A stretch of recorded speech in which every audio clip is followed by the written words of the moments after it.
Hi viewers, welcome to our channel. ప్రస్తుతం మనతో పాటు దాము భారతి గారు సీనియర్ జర్నలిస్ట్ ఉన్నారు. వాటితో ఒకసారి మాట్లాడదాం. సార్ నమస్కారం. సార్ నమస్తే. సార్ ఎస్ఎల్బీసీ టన్నెల్లో ఇరుక్కున్న 8 మంది కూడా చనిపోయారని చెప్పేసి మినిస్టర్స్ చెప్తున్నట్టుగా పత్రికల్లో వార్తల్లో వినిపిస్తూ ఉన్నాయి సార్. మరి మినిస్టర్స్ ఏం చెప్తున్నారు? 8 మంది ఇప్పుడు చనిపోయారా? అసలు వీళ్ళని ఎందుకు కాపాడలేకపోయారు సార్? శనివారం మార్నింగ్ జరిగిన ప్రమాదంలో 8 మంది ఈ ఎస్ఎల్బీసీ అంటే శ్రీశైలం లెఫ్ట్ బ్యాంక్ కెనాల్ అందులో ఇరుక్కుపోయారు.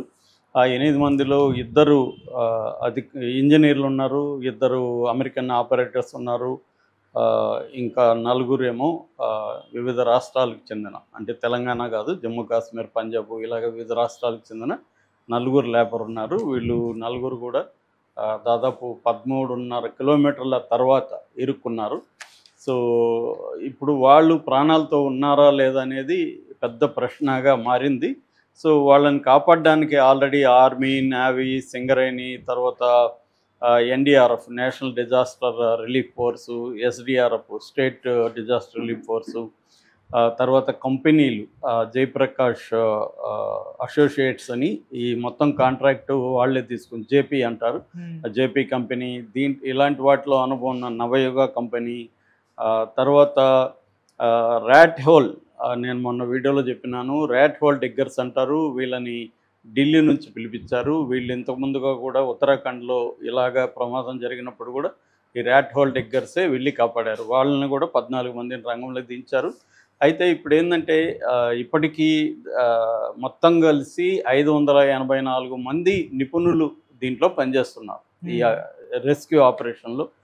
అయితే వాళ్ళు పదే లోపలికి వెళ్ళడం, మళ్ళీ బయటకు వచ్చేయడం జరుగుతుంది. ఇంకా యాక్చువల్గా ఎంత దగ్గరికి వెళ్ళగలిగారంటే ఇంకా 75 మీటర్ల దూరంలో వాళ్ళు ఉన్నారు. అయితే అయితే వాళ్ళ నుంచి మాత్రం ఎటువంటి సౌండ్స్ కానీ ఏమీ రాలేదు. సో వీళ్ళ ఫోన్ చేస్తే మాత్రం ఒక ఫోన్ రింగ్ అవుతుంది, అదైతే తెలిసింది వీళ్ళకి రింగ్ అవుతుందని. ఏంటంటే వీళ్ళు ట్రైన్లో వెళ్ళాలి అక్కడికి. ఇప్పుడు ఆ ట్రైన్ కొంత దూరం వరకు వెళ్ళగలిగింది, 13 కిలోమీటర్ల వరకు. తర్వాత దాంట్లోకి వాటరు, బురద అంతా వచ్చేస్తుంది. దాంతో అక్కడ ట్రైన్ ఆపేసి వీళ్ళు కన్వేయర్ బెల్ట్లో ముందుకి వెళ్ళగలిగారు కొంతవరకు. దాని తర్వాత వెళ్ళలేకపోయారు, ఎందుకంటే విపరీతమైన బురద, నీళ్లు, ఇవన్నీ ఎక్కువగా నీళ్ళ కంటే కూడా బురద ఎక్కువ ఉంది. అందుకని వెళ్ళడం వీళ్ళకి కష్టమైంది. ఆక్సిజన్ అయితే పంపిస్తున్నారు. అయితే ఇప్పుడు వాళ్ళు బతుకున్నారా లేదా అనేది పెద్ద ప్రశ్నగా మారింది. బీబీసీ కథనం ప్రకారం ఆయన మినిస్టర్లు ఉత్తమ్ కుమార్ రెడ్డి చెప్పారు, వాళ్ళు బతుకుండే అవకాశం లేదని ఇంజనీర్లు తనకు చెప్పారని ఆయన చెప్పారు. అలాగే జూపల్లి కూడా వాళ్ళు బతికి ఉండే ఛాన్స్ లేదు, మోస్ట్లీ వాళ్ళు చనిపోయి ఉంటారు అన్నారని పత్రికలు రాస్తున్నాయి. సో అందరూ కూడా ఇప్పటివరకు కానీ ప్రయత్నాలు అయితే చేస్తున్నారు. బతుకున్నారా లేదా అన్నది కూడా తెలుసుకోవాలి. ఒకవేళ చనిపోయి ఉంటే వాళ్ళ డెడ్ బాడీస్ని కూడా తీసుకురావాలి. కాబట్టి ఆపరేషన్ అయితే ఆపట్లేదు. ఇప్పుడు స్నైపర్ డాగ్ని కూడా కొంత ఉపయోగించారు. స్నైపర్ డాగ్స్ కొద్దిగా ముందుకెళ్ళి ఆ బురద నీళ్లు ఉండేసరికి స్నైపర్ డాగ్స్ కూడా వెనక్కి వచ్చేసాయి. సో ఇప్పుడు ఏంటంటే ఆ బురదని, మురికిని తీయడానికి కూడా డీవాటరింగ్ అంటున్నారు, అది చేస్తున్నారు. డీవాటరింగ్ అండ్ డీసిల్టింగ్ అంటారు. ఈ 2 పనులు అయితే చేస్తున్నారు. ఓవరాల్గా ఈ క్రమంలో అసలు ఈ టన్నెల్ అవసరమా, ఈ టన్నెల్ ఎందుకు ఒప్పుకున్నారు, ఈ చర్చ కూడా బయటకు వచ్చింది. ఎందుకంటే కేసీఆర్ వీడియో ఒకటి 2018లో ఆయన ఒక సమావేశం మాట్లాడితే ఇది ఒక దిక్కుమాలిన సొరంగం, దీన్ని ఎన్టీ రామారావు తీసుకొచ్చాడు. దాని తర్వాత కాంగ్రెస్ వాళ్ళు జానారెడ్డి, ఉత్తమ్ కుమార్ రెడ్డి వీళ్ళు ఒప్పుకున్నారు, ఇది ప్రపంచంలోనే అతిపెద్దది, ఇది ముందుకెళ్ళదు వెనక్కెళ్ళదు అలా నడుస్తుందని ఆయన 2018లోనే దాని మీద నెగిటివ్గా మాట్లాడాడు. యాక్చువల్గా ఇప్పుడు చాలా వివరాలు బయటకు వచ్చాయి. అసలు ఇది ఎవరు ఓపెన్ చేశారు, ఎవరి హయాంలో జరిగింది, దీని వివరాలు ఏంటి, అసలు డ్రిల్లింగ్ ఎలా చేస్తారు, ఇది అవసరమా లేదా అన్న చర్చ ఇప్పుడు బలంగా జరిగింది. యాక్చువల్గా ఇది వైఎస్ రాజశేఖర రెడ్డి 2005లో దీన్ని ప్రారంభించారు యాక్చువల్గా. సో దాని తర్వాత కొంత ఇది బేసిక్గా ఏంటంటే నల్లమల ఫారెస్ట్లో వెళ్ళి శ్రీశైలం వాటర్ నుంచి నల్గొండ, ఉమ్మడి మహబూబ్నగర్ జిల్లాలకు దాదాపు 4 లక్షల ఎకరాలకు ఇది నీళ్లు అందిస్తుంది. అట్లాగే 1000 గ్రామాల్లో ముఖ్యంగా 517 నల్గొండలో ఉండే 517 ఫ్లోరైడ్ గ్రామాలు, అక్కడ ఫ్లోరైడ్ అనేది ఎక్కువ వాటర్లో ఉంటుంది. అందుకని ఈ వాటర్ని ఆ గ్రామాలకి తాగునీళ్ళుగా ఇవ్వాలనేది కూడా ఈ పథకం ఉద్దేశం. ఇది ఎందుకు పెట్టారంటే ఇది ఆ అడవిలో అభయారణ్యం, అది ఈ అభయారణ్యంలో యానిమల్స్ని డిస్టర్బ్ చేయకూడదు, అట్లాగే ఎన్విరాన్మెంట్ ఇబ్బంది కలగకుండా బయట నుంచి తీసుకొస్తే యానిమల్స్కి ఇబ్బంది, చాలా చెట్లు కొట్టేయాల్సి వస్తుంది. అందుకని కలగకుండా వీళ్ళు సొరంగం తవ్వాలనేది ప్లాను. ఇది మొత్తం దాదాపు 44 కిలోమీటర్ల పొడవైన సొరంగం. ఇది ప్రపంచంలోనే అతి పెద్దది. సో ఈ సొరంగం తవ్వడానికి ఈ జయప్రకాష్ అసోసియేట్స్కి కాంట్రాక్ట్ ఇచ్చారు కాంగ్రెస్ ప్రభుత్వం. ఇస్తే వాళ్ళు ఏం చేశారంటే ఈ ప్రపంచవ్యాప్తంగా ఇలాంటి సొరంగాలు తవ్వడంలో ఎక్స్పర్ట్ అయిన రాబిన్స్ అనే ఒక అమెరికన్ కంపెనీకి వీళ్ళు ఇచ్చారు.